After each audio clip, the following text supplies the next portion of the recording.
লাব্বাইক আল্লাহুম্মা লাব্বাইক ধ্বনিতে শুরু হজের আনুষ্ঠানিকতা। আজ মিনায় অবস্থান করবেন হাজিরা।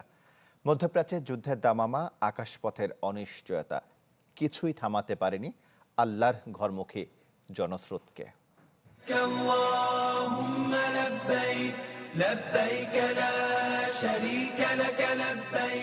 হজের মূল পর্ব শুরুর দিনে আল্লাহর মহিমা ঘোষণা করে মক্কা থেকে মিনায় লাখো মুসল্লি।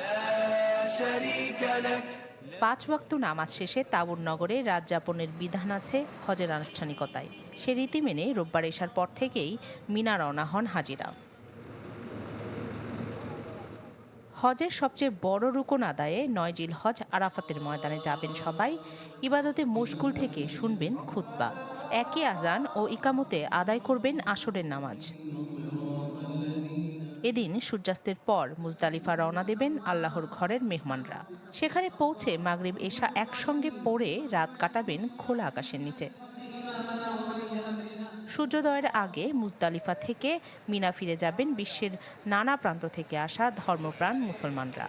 এরপর জামারাতে শয়তানের উদ্দেশ্যে পাথর ছুঁড়ে পশু কোরবানি করবেন আল্লাহর সন্তুষ্টির আশায়।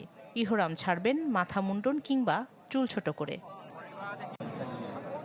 সৌদি আরবের হজ ও উমরা মন্ত্রণালয় জানিয়েছে, এবছর বিভিন্ন দেশ থেকে 15 লাখের বেশি মানুষ সমবেত হয়েছে হজ পালনে। রাখি জেসমিন, চ্যানেল 24।